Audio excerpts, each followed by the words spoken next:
आज मैं आपको एक कहानी सुनाने जा रहा हूं जो हो सकता है कि काल्पनिक हो। तो हुआ यूं कि पिछले साल करण जौहर, वरुण धवन और जानवी कपूर छुट्टी मनाने उदयपुर गए थे और वहां रात को बातों बातों में करण जौहर को एक आइडिया आया कि फिल्म बनाते हैं जिसमें वरुण, तुझे एक नहीं 2 बार एक ही बंदी की शादी तोड़वानी होगी, लेकिन हर बार की तरह तुझे जानवी स्टार्टिंग में नहीं बल्कि सबसे एंड सीन में मिलेगी। और इस फिल्म का नाम होगा सनी संस्कारी की तुलसी कुमारी। नमस्कार दोस्तों, अगर मैं आपसे कहूं कि एक फिल्म आपको पहले 15 मिनट में ही पूरा प्लॉट बता दे और उसके बाद ना कॉमेडी चले ना रोमांस चिपके, बस सिर दुखने लगे, तो बस वही है आज की कहानी।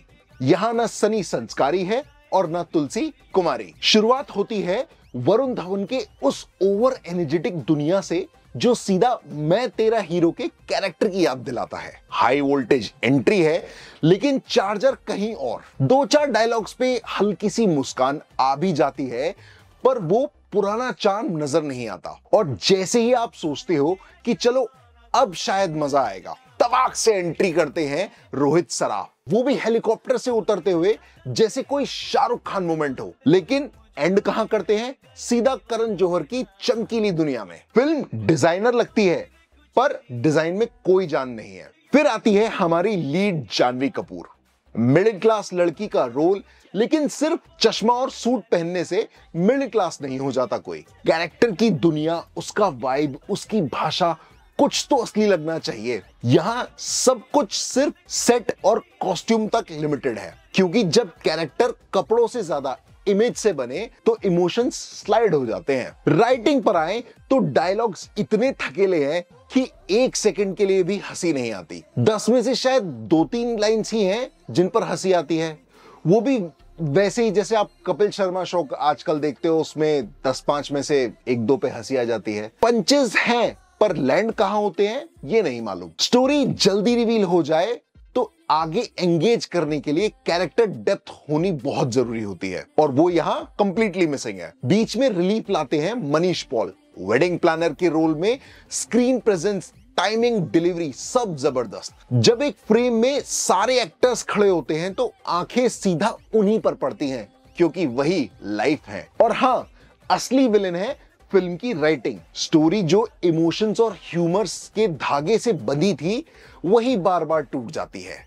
ऊपर से करण जौहर का कैमियो, सरप्राइज के बजाय एक स्पीड ब्रेकर। कैमियो तभी काम आता है जब वो कहानी को और आगे बढ़ाए, यहां पर वो और आउट ऑफ प्लेस लगने लगता है। सॉन्ग्स, पहला गाना इतना बेकार कि डायरेक्टली बोर कर देता है। योगा सेशन वाला सीन फुल क्रिंज। बस एक बिजुरिया ट्रैक थोड़ा ठीक था, एनर्जी भरी हुई थी उस गाने में, बट एक गाना फिल्म को थोड़ी बचा सकता है। हाफ टाइम तक ना पंच लैंड होते हैं ना थिएटर में हंसी, और सेकेंड हाफ भी उतना ही ड्रैग। मनीष पॉल जैसे एक्टर को स्क्रीन टाइम कम मिलती है और सबसे इंपैक्टफुल परफॉर्मेंस कट कर दी जाती है। सबसे बड़ा राइटिंग फ्लॉ, फिल्म के स्टार्टिंग में जानवी के फादर कहते हैं सेल्फ रिस्पेक्ट चली गई तो जीना मुश्किल हो जाएगा, लेकिन क्लाइमैक्स तक तुलसी अपने एक्स की ही शादी तोड़ने निकल पड़ती है। सब सेल्फ रिस्पेक्ट ताक पे रख दी जाती है। मतलब जो जो पापा ने सीधा कहा उसका उल्टा किया। वरुण का परफॉर्मेंस यहां सबसे कमजोर था। हाई एनर्जी हीरो बस शोर मचाता है, इंपैक्ट नहीं। रोहित और सान्या का ट्रैक भी बस वेस्ट लगता है। और ड्रामा तभी वर्क करता है जब डिसीजंस कैरेक्टर की ग्रोथ से निकले, ना कि स्क्रिप्ट की सुविधा के अनुसार। रिलेशनशिप्स का मेस अलग ही लेवल का है। कौन किससे प्यार करता है ये एंड तक अनक्लियर रहता है और फिर अचानक सबको रियलाइज हो जाता है जैसे कहानी फास्ट फॉरवर्ड कर दी गई हो। रेफरेंस और नेम ड्रॉपिंग के ओवरडोज से फिल्म और भी डिस्कनेक्टेड लगती है। कैरेक्टर्स ब्यूटीफुल दिखते हैं लेकिन अंदर खोखले हैं। तो मेरा फाइनल वर्डिक्ट ये है कि भैया बिजुरिया को मिले आधा स्टार, क्लाइमैक्स पे एक एक्सीडेंटल हंसी को मिले आधा स्टार और मनीष पॉल के लिए आधा स्टार। टोटल बने 5 में से 1.5 स्टार। यानी कि ये फिल्म कंप्लीटली स्किप कर दो। सिनेमा हम सबके लिए इमोशन है। हम चाहते हैं रोम कॉम्स वापस अपने गोल्डन डेज में आए, जहां हंसी भी हो, दिल भी लगे और बात भी बने। लेकिन सनी संस्कारी की तुलसी कुमारी इस उम्मीद पर बिल्कुल भी खरी नहीं उतरती। ग्लैमर अच्छा है पर कहानी के बिना सिर्फ शोर है।